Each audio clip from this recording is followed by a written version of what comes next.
Aren't you sick of 2024 by now? No matter the country you're from, you're bombarded with political ads everywhere. Are you a racist? I will beat Joe Manchin and ditch Cocaine Mitch for the sake of the kids. Isn't this tiresome? Wouldn't having something to help us escape all this political chatter be nice? How about playing some Suzerain to unwind? Wait a minute, is this... Suzerain is a 2020 visual novel developed by the German studio Torpor Games. I covered nothing even remotely close to this genre in the past, so I'm not blaming you for raising your eyebrow after hearing this introduction, and this isn't your average awkward teenager who transfers to a new school full of waifus that can't wait to meet him kind of visual novel either, thank goodness. Here we have a game heavily involved in politics and everything it entails: governing, negotiations, facing the opposition, and even delving into various political philosophies. It's easily one of the most in-depth approaches to the subject I found in a video game. Suzerain puts you in the shoes of Anton Rain, the newly elected president of Swordland after his victorious 1953 election campaign. This is an entirely fictitious country, surely it cannot resemble real-world history. That is, if you ignore the country's transition to democracy that took place on the same day as the Turkish Revolution, or if you ignore the Swedish Civil War looking remarkably similar to the Spanish Civil War, or if you ignore the million other similarities, callbacks, and references to things that happened in real life. Even the country's map has a pretty good resemblance to Turkey. This game's bread and butter is politics, and I'm all in for the ride. And the next stop for the ride is my Patreon page, where you can support my videos to your heart's content. There's also my Twitter, where you can X alongside me. Jesus Christ, what a stupid goddamn name. When I said the game was about politics, I was not exaggerating. You've just been elected president, you have a cabinet of ministers to advise you, a general assembly to work with, a press to consider, and many more moving pieces to navigate through. Swordland is going through one of the worst recessions in its history after your predecessors attempted reforms. Among them was the attempt to reduce the influence of Colonel and former President Tarkin Sol, whose 16-year presidency slowly descended into nationalistic authoritarianism. His continued influence poses a challenge for anyone who wants to pursue democratic and open market reforms, and it will be one of the most prominent elements you'll have to tackle during your term. He can be best described as a mixture of Mustafa Kemal Atatürk, the founder of the modern Turkish Republic, Kenan Evren, the Turkish general turned president by coup in 1980, and Franco, the Spanish general turned dictator after the bloody Spanish Civil War. I'll stop this chain of reverse chronological references because I'll be here until tomorrow otherwise. This context is just an appetizer. Reading through the game's codex, you can learn the deep history building Torpor went to impressive lengths to construct. I'm talking about depictions spanning centuries for each of the world's noteworthy nations, dozens of important characters, political parties, ideologies, religions, and so on. I know it seems that I'm just glancing through, but I have no words to describe how much this dedication to detail blows my mind. It reminds me of how good old Civilopedia used to be back in the days of Civ 3 and 4, hence why I always complain about the state it's in the future entries whenever I get the chance. Damn, I did this again, didn't I? And as much as I'd like to dissect the real world inspirations for every part of Suzerain's world, it's a massive disservice to even attempt this. Not only because there are a million nuances I'm bound to miss, but the experience of discovering this world is more than worth it. It's an intricate, well thought out universe in which all the moving parts have their own chance to shine and make a difference at the right time. Sure, there are instances where things are a bit stretched out, such as the country that went from being war-torn in its own Vietnam-style war to a dictatorship led by a Saddam Hussein stand-in, or the sort of Russia led by an equally sort of Queen Elizabeth II without the global empire but all of its Siberian imperialism. These observations are only nitpicking because the effort placed in this department alone is more than worth the praise regardless. Especially with the atmosphere it provides. It manages, God knows how, to give you the vibe of a Cold War thriller. You're leading a country with an unstable democracy that can always fall back into political violence, military juntas, or anything in between, while being stuck between two superpowers that compete militarily, economically, and ideologically, using every small nation as pawns in their geopolitical games. The sense of danger and tension follows even when things to be going well, underpinning the idea that you're constantly on the edge. I know it's lazy to use comparisons to explain a concept, but in this case I'm disappointed that there is no other video game I can think of that manages to nail this kind of atmosphere as a reference. This is the perfect game if you like reading, because there's a lot of information to take in when you start your first campaign. The game does put some effort into giving you the necessary details right from the gate by giving you dialogue options that turn your conversation partners into exposition dumps. But the game throws you into a pool of cold water not long after you start the new game. You are faced with crucial decisions within your first few minutes as acting president, and as a player, you're more likely than not entirely clueless about what's going on in the world around you. Your character should know everything, but that won't help you much. I think this situation is the best example of why the amnesiac protagonist trope exists in the first place in other games with an established main character. But honestly, I don't mind the situation we've got here that much. Sure, the first time you play the campaign you're forced to play in Iron Man mode with no save scumming possible, but being put in this situation serves as a cold shower and offers a precious lesson to the player, because choices matter a lot in Suzerain. It's different from the way most games handle this too. Decisions that matter can reverberate through your entire term and take unexpected forms. Some choices will make Swordland more stable, prosperous, or democratic, while other choices will look the same and push your nation into a deep crisis. A beneficial reform can irredeemably lose you an essential ally in your effort to reform the country. Seemingly irrelevant things can snowball into significant threats. Want to be a good husband and let your wife give a speech supporting essential women's rights at an important religious ceremony? Good luck getting the support of the city's influential mayor whenever you want to propose reforms in your party. Do you open a state company for privatization? Then enjoy the oligarchs and the foreign nations wishing to take control. This web of choices is further complicated by all the figures you're surrounded by. Relatives, your own cabinet ministers, politicians from your own party or the opposition's, justices of the Supreme Court, businessmen and oligarchs all have their own agendas. Some lay the cards on the table in plain sight, while others only drop subtle clues. In contrast, others only raise minor suspicions before turning your plans upside down. Every effort you make to bring someone close to your circle is met by distancing of someone else.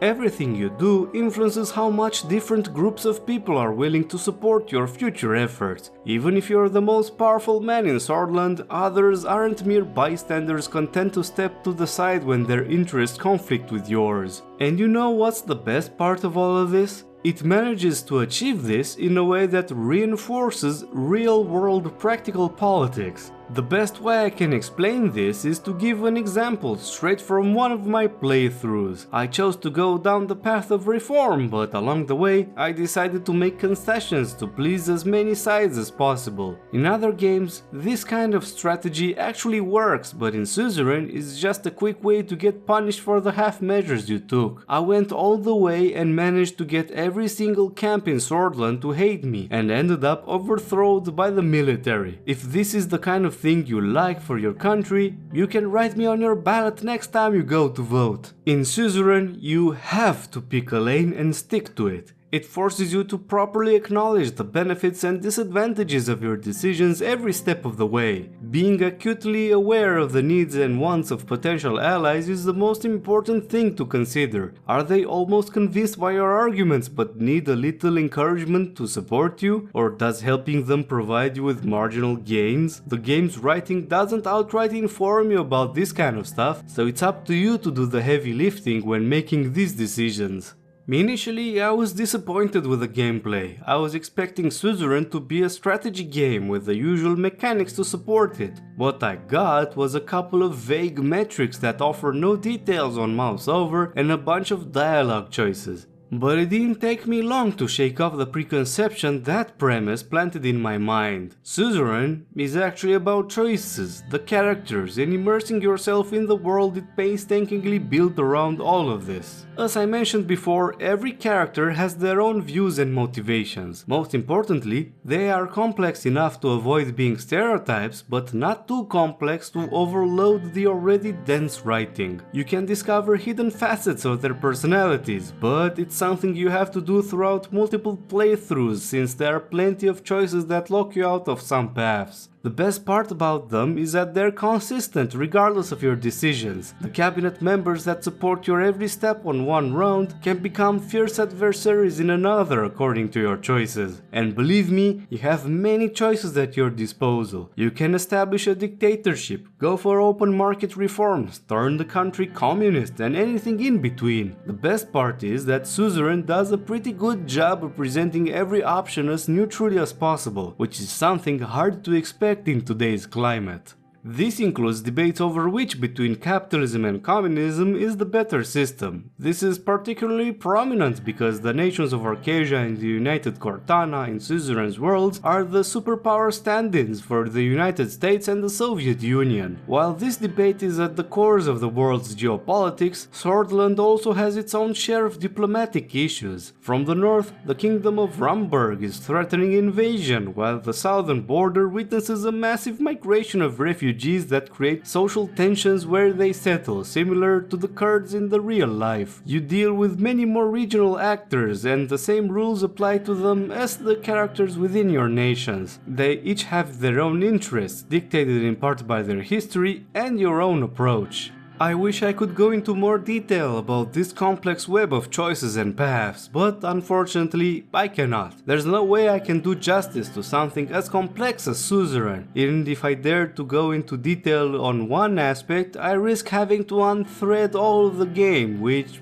could take hours. As I mentioned before, the joy of unraveling the excellently detailed elements of the writing on your own is worth far more than I can bring by talking about them. Since this is a visual novel, it has the advantage that it can be played even in short sessions at the end of the day, and there are no mechanics to worry about and no learning curve to climb. The Rizia DLC released in March 2024 has a different approach to things, but before that, here's the introduction. In this story, you're now in the shoes of King Romus Toras of Rizia, a somewhat constitutional monarchy. By somewhat, I mean that the parliament is all for show and the king can enact any laws he sees fit. The kingdom's recent past isn't as brutal as Swordland's, but your reign starts after the lackluster rule of your father, because where would be the fun if everything started perfectly? In this case, the real-life sources of inspiration for the country are a mix of European monarchies and the Arab Peninsula kingdoms. The nation is rich in natural resources, but is in an unstable geopolitical position, which you must address. The DLC feels quite different to the base game, even if the game's core concept remains the same. You still have a lot of dialogue to go through with choices that matter just as much. Your cabinet comprises of people with their own traits and interests, and they provide the opportunity to juggle just as many domestic and external issues. Getting to know some of the characters in depth is a better fleshed out experience than the original campaign, with more room for character building.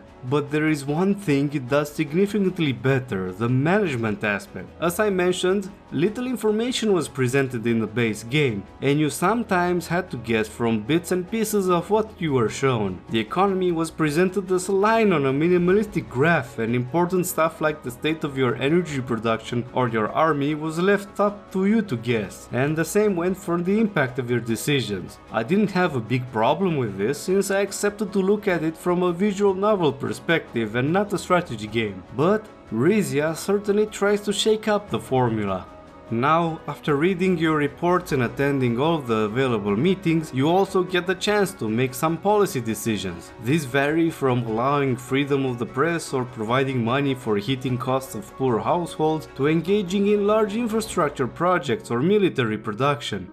The effects of all these options are shown in detail regarding their budget or energy costs, future impact on your output or military situation. This way of doing things is much more transparent, making it easier for you to prepare a strategy over the long term. This is partly because you have a long list to choose from, and even if you don't pick a policy right now, you can still enact it in future turns. Of course, there are still plenty of policy decisions that you either take when they're presented or you lose them forever, but it makes more sense than in the base campaign. Your budget isn't a static value anymore, but something that refreshes periodically. The same goes for your energy supply, something that was at most mentioned in passing in the original campaign. You can even check out a detailed list of costs and expenditures, which was impossible in the original campaign. Look how nice and smooth it is. These changes are more than welcome because on one hand they provide a much clearer view of how your state's affairs are working. It's a shame that developers couldn't retroactively introduce these metrics in the original campaign, but it is what it is. Secondly, they give you a lot more flexibility. You have 3 resources to juggle with each turn: authority, budget, and energy. The former limits how many policies you can enact during a turn, which is a gamey way to handle things, but it exists to stall progress. That's because you have a lot of leeway with budget and energy with the help of trade deals that allow for instant sales and purchases of resources. Especially in the later turns, you can leverage a lot of your resources, be they energy or military equipment, to increase your funds or, vice versa, to develop your kingdom as much as possible. In the final few turns, I was able to plow through my past budget constraints and build like crazy. I don't want to imagine what would have happened if authority points could have been purchased as well.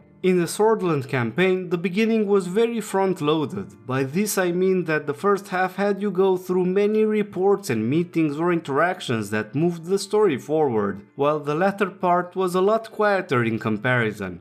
It's not as much criticism as it may appear because the story provides much more tension at that stage and the stakes are much higher. But the reality is that by the end of the campaign, it felt like I was going through the motions and had much less control over how things went. Rizia plays quite a lot differently. First, the pacing is handled better, partly because each turn counts for precisely 1 year, unlike the variable and opaque intervals the Swordish playthrough had. Second, and most importantly, it brings a much more even distribution of things to take care of each turn. My last turn was just as filled with things to do as was my 4th or 5th, even if the game was about to end. And yes, there are decisions you can take in the last turn that bring you a very different ending, so there was no feeling of the dice were cast, fortunately. The DLC story also has a different vibe.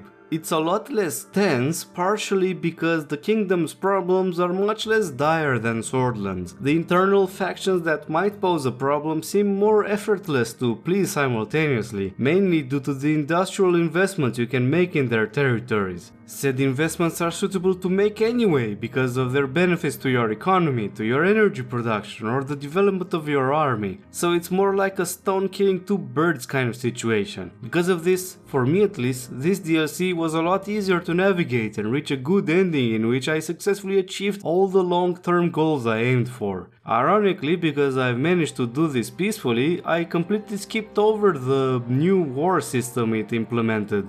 So well, I guess success? An aspect that I enjoyed was that as King of Rizia there was a lot more foreign policy activity in the base story. This involved multiple speeches at the Alliance of Nations, the world's United Nations equivalent, official visits both home and in other nations, negotiations over phone calls or round tables, and so forth. This is an improvement since it gets you more involved in the intricacies of Suzerain's world, because you are more in contact with nations you have no interaction with as president of Swordland. You get more opportunities to get involved in their issues. The story offers plenty of opportunity to go back and forth in negotiations with multiple other nations in ways that make sense and are interesting. You can choose how to handle the partition of a recently discovered gas field, and you're called to renegotiate the terms of an international trade zone that involve 4 different nations. You have border disputes with 2 neighbors that you're tasked with solving by the end of the story. And the nicest part about all of this that